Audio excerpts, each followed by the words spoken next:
Hi students, this is a fresh upload covering the first part of deep water.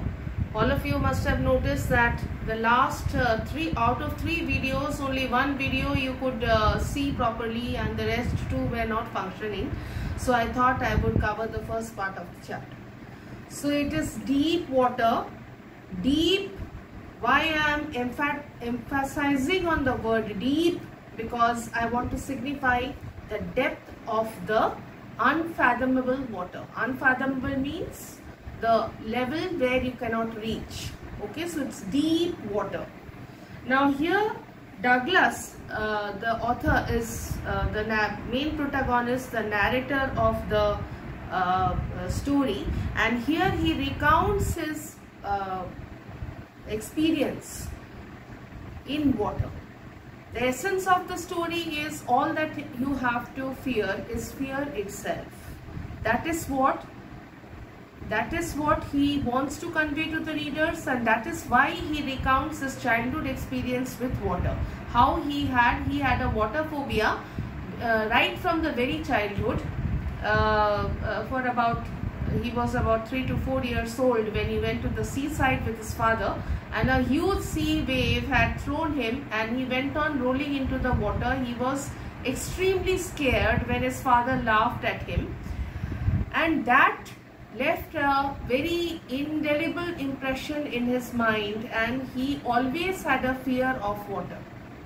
When he was 10 years old, he went to YMCA, and there was Yakima River. In fact, he had the urge of learning swimming in the Yakima River, but his mother knew about his water phobia and kept on telling him that not to try swimming at Yakima River, and also citing a lot of incidents that had mishappenings that had taken place in Yakima River.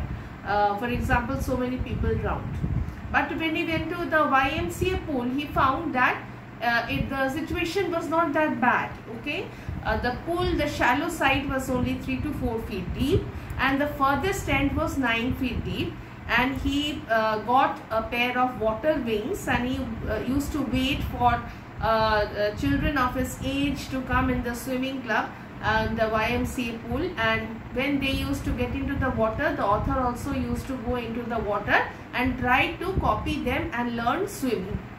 One afternoon, a misadventure took place. Okay, he was sitting in the swimming pool. There was no one else, and all of a sudden a very hurly-burly boy, very muscular, of about 18 years old, came to the pool. And the author was very lean and thin, and the boy wanted to play a prank on the author, and he simply lifted author and threw him into the water. And he threw him into the farthest end of the water. The author was completely taken unaware, and he went into the water in the sitting position. Although he was scared, but he did not lose his common sense. What he thought, that he was sinking, he was going down and down and down deep into that 9 feet water. But he thought of a plan that when his feet would touch the bottom of the pool, he would just give a kick, and then he would pop up to the surface, and then he can swim to the edge of the pool. He thought he could do that. Okay, but he tried and tried and tried, and every time he wanted to jump up, he swallowed more and more water, as a result of which he was unable to breathe anymore. And gradually he tried to scream and shout for help, but nobody heard his voice. He wanted to catch on a rope or something so that he could get a support and come to the edge of the pool, but nothing. He could only see the yellow tinge of water. And this process went on for a while, when he gradually gave up, and his legs and hands were tired, and out of fatigue he was gradually losing his senses, and he felt that there was no pain in death, and he gradually lost his senses and became unconscious. When he regained his consciousness, he found himself at the side of the pool and all the other people surrounding him, and one elderly person scolding the hurly-burly boy that author could have died, and the hurly-burly boy just took it very lightly. He shrugged his shoulders and said that he just wanted to play a joke on him. But the author went back tired and sick. He went back crying. He could not sleep for several days. He could not eat food, and the fear of water kept on haunting him like a ghost. Every time he thought of going back to the pool, the fear of water used to creep back into his mind, and life became miserable for him. He could not, his social life was getting affected. He could not go for fishing, he could not go for canoeing, and total life was jeopardized. So he thought that this cannot continue anymore.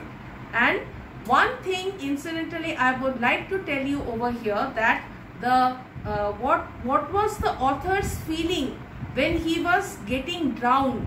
Okay, this question, this part of the chapter you will have to learn very well, because this is a very oft repeated question in the board. What was his sensation when he was getting drowned in the river? How he tried to come up, and what was his expression, what he did? This part, point by point, you must learn properly. Okay.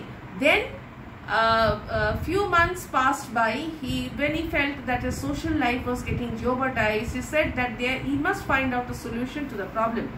And then in the month of October, he hired an instructor, a swimming instructor, who built a swimmer piece by piece. Now this question is also very important, that how did the instructor build a swimmer piece by piece? This is also a very important question related to the chapter, and the rest of the chapter you can follow up in my third video that I had posted last week. Okay, thank you children. Stay safe and stay happy.